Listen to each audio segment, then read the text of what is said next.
this week's news, Australian child migrants report to abuse inquiry. Shimon Peres calls for Pope Francis to lead united religions.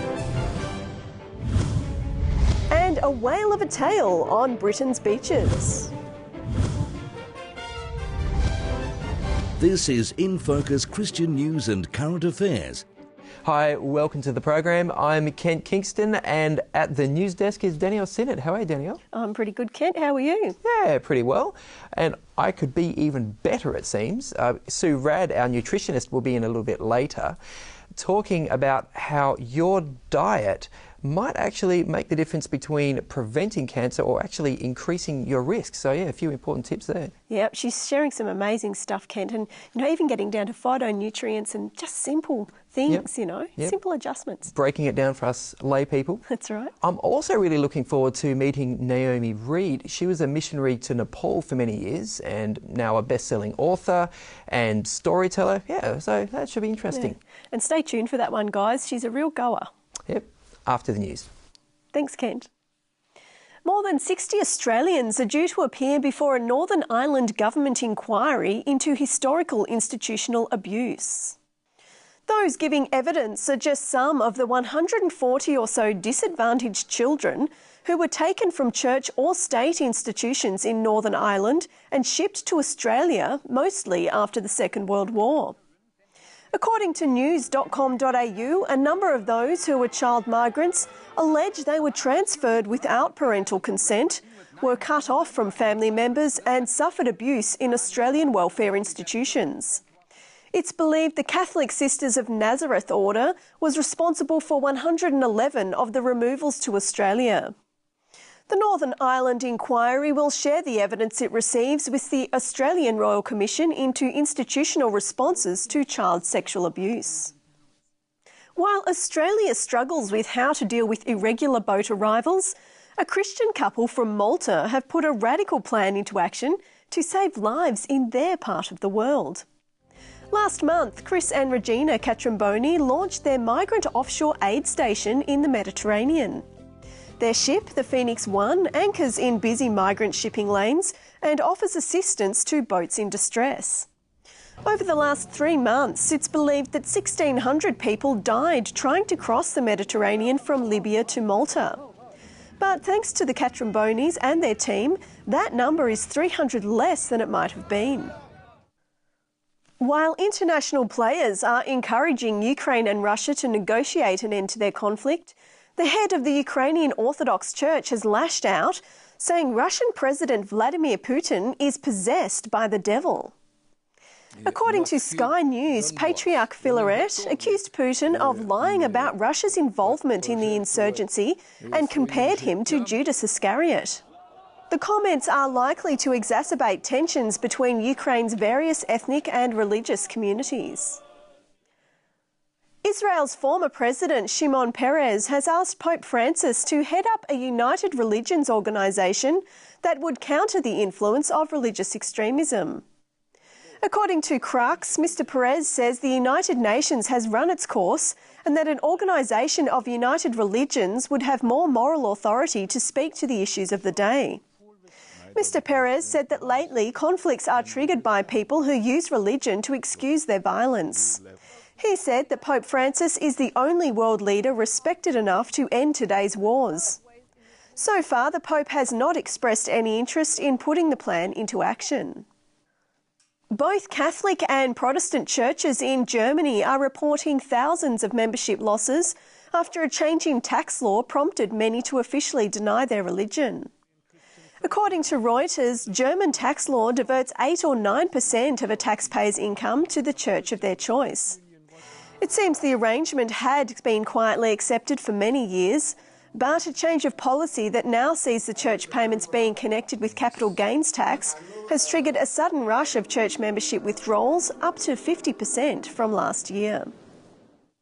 And still in Germany, the legal case of a Christian homeschooling family has turned in their favour after a state appeals court agreed to return legal custody of the 4 children to their parents. A year ago, the Wunderlich children were forcibly removed from their mother and father, who insisted on homeschooling them despite there being no provision for home education in German law. According to Breaking Christian News, the children were returned after 3 weeks, but the government retained legal custody, forcing the parents to enrol their children in a local state school. Now that the parents have custody again, they're back to homeschooling and they've vowed to stay in Germany to continue the fight for recognition and reform. In another unusual legal case, this time in the US, the Adventist Church has urged the Supreme Court to recognise a Muslim woman's right to wear a religious headscarf at work. In 2008, Samantha Eloff was denied a job at clothing store Abercrombie & Fitch because her hijab was not in keeping with the dress code. Since then, according to Adventist Review, successive courts have ruled both in her favour and against her. The Adventist Church has filed a Friend of the Court submission urging for the principle of religious accommodation to be preserved. This law can have a lot of negative effects. Primarily of interest to the Adventist churches, it would allow employers to effectively screen out not just Adventists but Jews and other Sabbatarians during the application process, and there would be no remedy for that. Accusations of forced conversion in India have sparked tensions between Hindus and Christians, with 20 Hindus being arrested for desecrating a church. According to Adventist Review, hardline groups are accused of pressuring Christians to return to Hinduism, but they say the conversions were voluntary. Local media reports indicate that some Adventists from the so-called untouchable caste were discouraged that their low status did not improve while they belonged to the church. Police, however, arrested a number of people who were involved in using the Adventist church building for a reconversion ceremony. Evangelistic fervour is sweeping the island nation of Vanuatu, with more than 900 people indicating a decision to follow Christ, even before a series of public meetings had concluded. Crowds of 5,000 or more gathered each night in the capital Port Vila, while crowds of others watched the health and biblical presentations broadcast live at 6 official downlink sites and around the country via free-to-air television. Key speakers were Adventist Health Associate Director Dr. Chester Coomer and Evangelist Pastor Jean-Noel Adelaide. Church leaders are awaiting the final results of the meetings but are anticipating overcrowding in a number of Vanuatu's Adventist churches. Bible storytellers in the UK have been getting creative, inflating a 15-metre plastic sperm whale on the beach to help tell the story of Jonah. Enthusiastic visitors can even be swallowed by the whale and hear the story from an insider's perspective, complete with singing, dancing and edible seaweed. But Bible Society UK, which is coordinating the project, has found that not everyone's ready to get on board. The beach location was the result of a failed attempt to get permission to set up the whale at London's Royal Parks. Well, there you go, people, a whale of a story. Kent? Oh, Danielle. There's nothing like a good pun to keep that program moving, is it? No, well, it's usually you, Kent, so it was a refreshing change. Well, it's nice to take turns. Hey, stay with us. After the break, James Standish will be in with his Freedom in Focus segment, talking about the difficult topic of the tone of our conversations about Muslims and Islam. Stay tuned.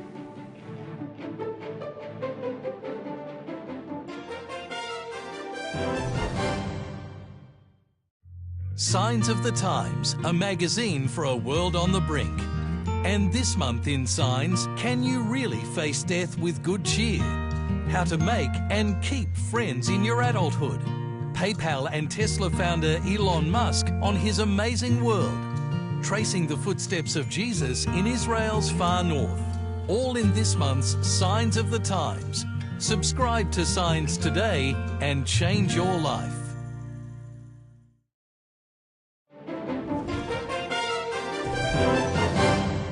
Hi, it's great to have you back, and welcome, James Standish. Good to have you here. Great to be here, Kent.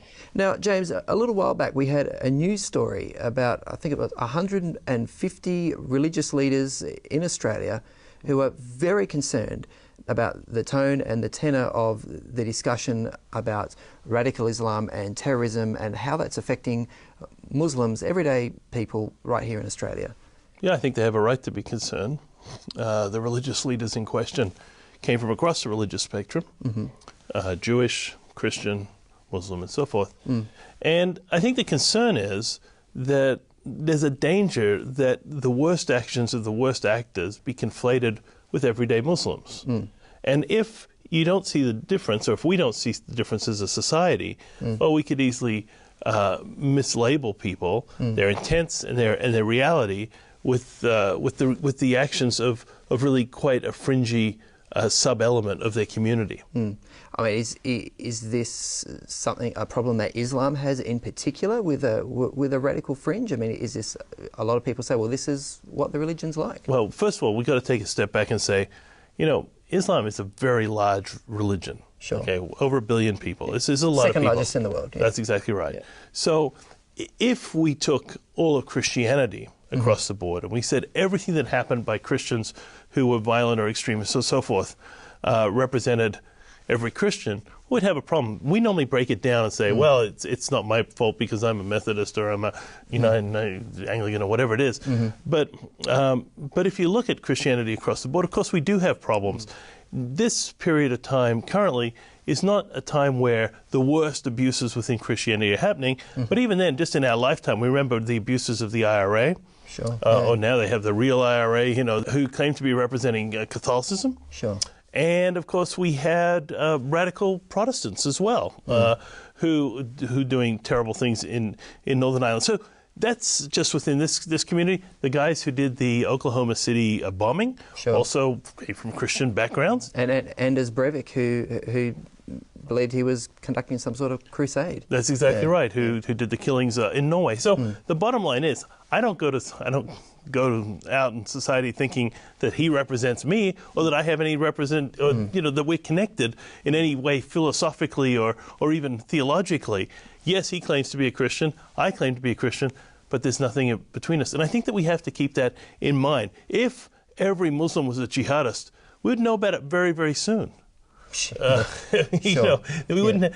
But clearly they're not, James. And I guess the practical question is, so what's the solution? What's the way forward? Just as we wrap up. Well, I think the way forward is for the Muslim community and the rest of our community to make very clear that the behaviors of people who are beheading individuals and fighting and killing, most of the people who are dying, of course, are Muslims from these terrorist attacks or car bombs and so forth. Make very clear that these actions are very outside the bounds of any faith. And secondly, to build bridges with those who aren't involved in this, so we don't get this stigmatization or marginalization. Fear of the unknown. Fear of the unknown. Yeah. And marginalization breeds problems that lead to a fertile recruiting ground for these kinds of extremist groups. Well, it's a complex issue, but thanks so much, James, for your insights. Pleasure. We'll be back in just a second. Now, there's a new review that shows there are 6 principles that link diet and cancer. And Sue, I'm so glad you're here to explain this to us today. 6 major principles. That's if right. we understand and implement from today, we can help avoid cancer in the future. Is that true? And also, if we have cancer, we can prolong our life. Yeah. Now, this review's just been published in the Journal of the American College of Nutrition. Oh, okay. And it's using an interesting concept called the precautionary principle, which is used widely in toxicology and environmental science, but not often in nutrition. And this just basically means using the best available evidence at the time, so it's strong evidence, even though it might not be conclusive. Now, so this is review why analyses hundreds of studies. Yes, and these and they've 6 come up with principles 6 are some of them are areas that we surprising. should look at. Yeah, Absolutely. So the first one that might absolutely knock your little socks off is the one about milk or dairy. Okay. Oh, okay. So they're recommending that we either avoid or limit dairy in order to reduce or prevent prostate cancer. The reason being for this, James, is because we know that high calcium levels can interfere with activating vitamin D, which protects your prostate, and also dairy raises something in your blood called IGF-1, which is Most like a of us growth blokes like factor. our milk. And they found that, to give you one example, 35 grams of dairy protein per day will increase the risk of prostate cancer by about 32%. So that's about 4 glasses of milk, or if you're a cheese lover, it's about 120 grams of cheese. Oh, that's not much cheese. Yeah. So that's one area. The second area, of course, is alcohol. That's probably not so controversial, but particularly for certain types of cancer, for example, cancer of the throat, the pharynx, the larynx, just one drink a week will significantly increase your risk of those cancers by about 24%. So if you're worried about cancer, or if you're experiencing cancer right now, avoid alcohol, no question. Then, of course, there's red meat. That's been known for some time to be linked. Studies, for example, show that for every 120 grams of fresh red meat, you will increase your risk of colon and rectum cancer by about 28%. Like in a can or something? Well, if it's processed, it's twice as lethal because for half as much you get a similar risk increase. So sausages, salami, those kind of things, avoid them at all. But certainly with red meat, either avoid or limit strictly if you're keen to try and reduce the risk. So you're just going to go and buy that organic chook from the supermarket or whatever, and you bring it home and you pop it on the griller because you don't want to. Well, you'd think that might be better, but the other point in this review they're making is the cooking. The cooking is critical. So whether it's actually red meat or that char-grilled chicken or even fish, when you cook using these intense high heat temperatures, you actually form chemicals that have been linked with cancer. Heterocyclic amines, polyaromatic hydrocarbons. So the more browned it is, the more char-grilled it is, the more of these cancer-causing substances are present. So I'm trying not to smile. In fact, I'm trying not to laugh. I've seen too many cooking shows where they're selling the latest, greatest grillers, and they're saying these grillers mean you're not going to eat the fat. But the problem is not the fat. Not a smart idea. It's absolutely not. In fact, you should use your grandmother's cooking methods. Have your grandmother cook these foods. If she ate them at all, she stewed them or boiled them. So lots of moisture. Now, the good news is in this review, they're reminding us that we should base our diet on plants because plants have lots and lots of things in them that fight cancer. Antioxidants, anti-inflammatory phytonutrients. That's right. And we need a big load every day. So take every opportunity you have. Snacks, lunch, dinner, breakfast. Get in as many of those as you can because they will protect you against most common types of cancer. Well, once again, I've missed breakfast, Sue, so I'm going to start munching my way through this. Well, you tell us about tofu. I'm going to tell you about soy products because this is another point that they've made. Some people have been concerned about using soy for fear of cancer, but all the evidence in the past has suggested, in fact, it reduces the risk of cancer. In this specific review, they are suggesting that people actually consume soy foods to both prevent cancer and also, if you have cancer, to prolong your survival. For example, there's one study done on Asian women, both pre- and postmenopausal women with two types of breast cancer, estrogen receptor positive and estrogen receptor negative. And that review found that simply consuming the equivalent of half a cup of tofu a day, not very much, reduces the risk of death, and prevents recurrence of cancer once you've had it by 30%. This is so important, folks. We're having a whole segment on soy at a future time. We will. And also, I just might mention, when you consume soy is so important. If you've got teenage kids, James, I will strongly suggest that people include soy in their diets because including soy during adolescence will reduce your risk of getting breast cancer as an adult. Well, thank you so much, Sue. This is exceptionally clear. There are 6 principles, and the 6 principles are reduce your dairy, be careful of the alcohol, think about the meats, and but eat more plants and veggies. Eat more plants. It just comes down to it. Families can take action today and start protecting themselves. If you want a good life tomorrow, eat well today.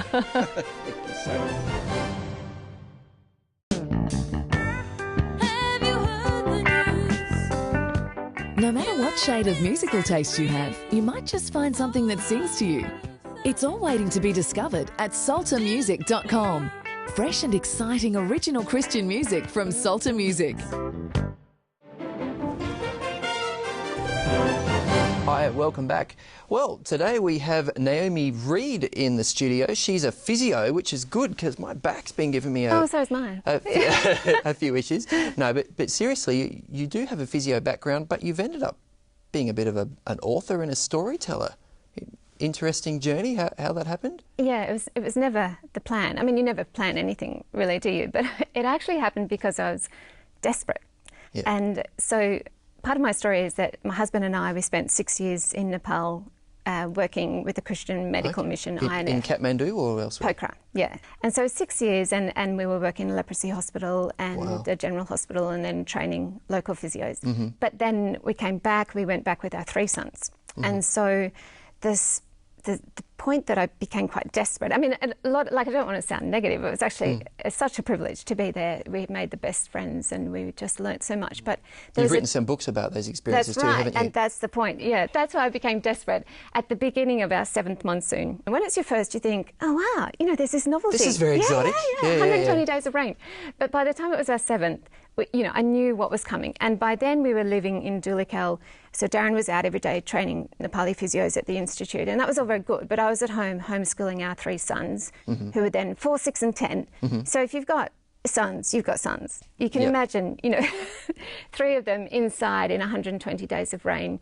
And, you know, we're on a ridge in the Himalayas. We didn't have shops or soccer clubs, not a whole lot of extracurricular activities. Pools. No, none at all. We walked to the top of our hill, and then sometimes we'd walk back down again. You know, that's what we did. So then, anyway, the monsoon was coming, but as well as that, those particular years, it was the civil war in Nepal. So we had an army camp just at the bottom of our hill, and we heard bombs and gunfire every week. So this is Maoist guerrillas versus that's right, the government. The insurgency, the government, and then the king.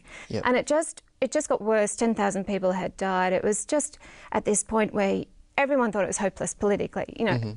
And so I was going into the monsoon thinking, rain, war, homeschool, grief. I can't do this. You know, it's too hard. All too and much. knowing what it was going to be like. So I think just in that desperation, that was the point. I'd never written anything before as physio, science-based.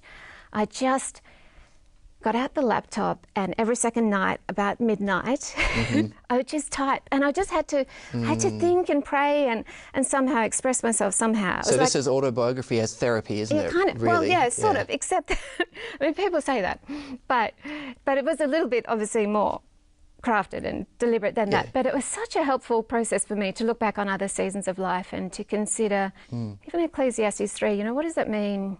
That there's a time for everything and a season for every activity under heaven. What about war and pain and suffering? And it was just very difficult, but at the same time really helpful for me to look back, to see somehow amidst all of that God is still sovereign. So out of that mission experience came how many books? Well, yes, quite a few. The first one was my 7th monsoon. So by the end of 120 days, I'd written suddenly 65,000 words. There they were. That was published, and then that led on to the other books. And it did quite well, and yet there was a series of books, and even one for when you returned, that sort of cultural reverse culture shock when you got back. Yes, exactly, which is even harder. But you've even moved from storytelling on the page to actually doing more like stage productions and stuff as well. We never know what's coming next, do we? Yeah, we really never know.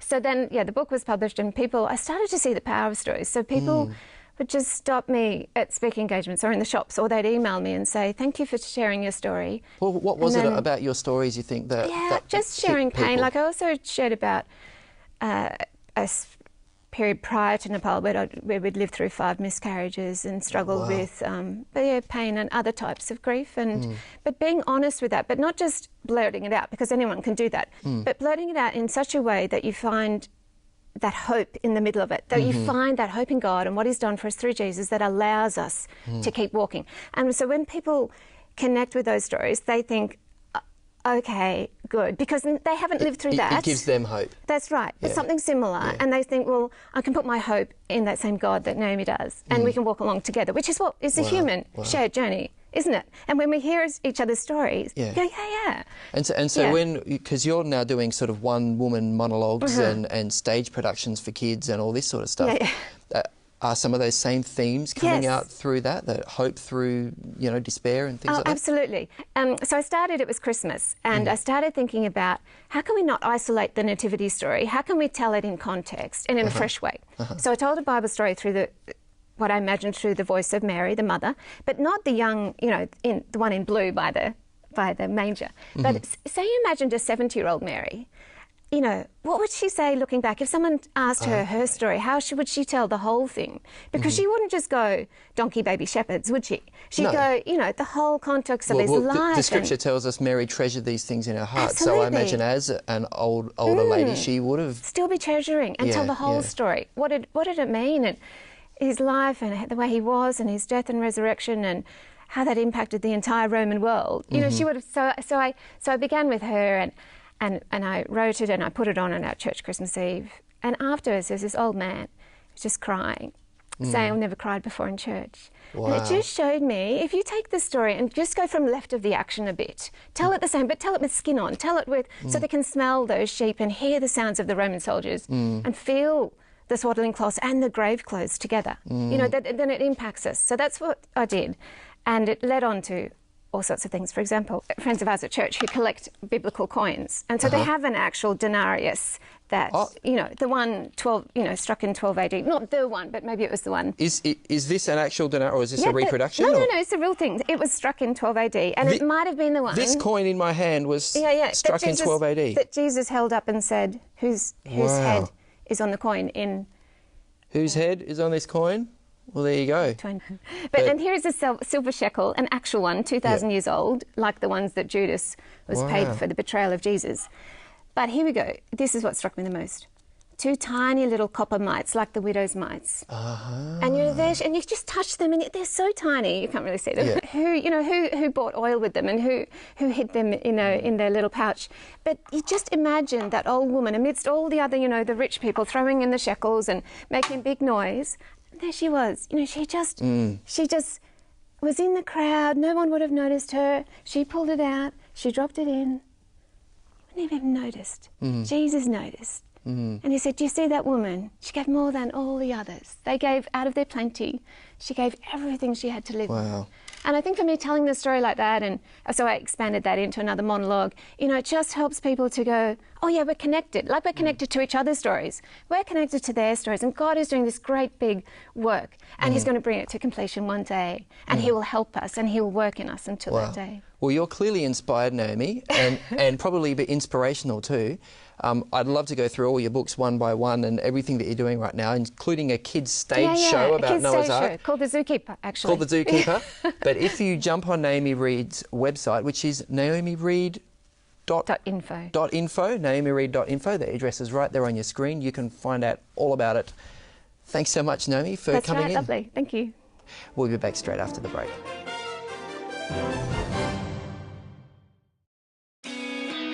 Planning your future can be a daunting task. What you want to do, who you want to be, and the road ahead can often be unpredictable. No one really knows what the future holds. Avondale. It's education designed for life.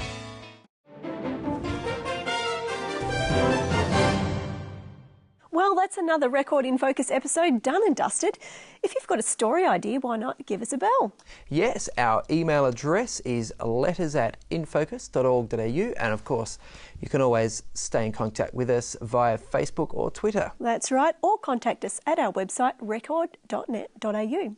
Yep, we've got a great back catalogue of not only today's program, but all our previous episodes of InFocus as well. Check it out. Yeah, we sure do, Kent. Well, that's it from us this week. We'll see you next time on Record in Focus.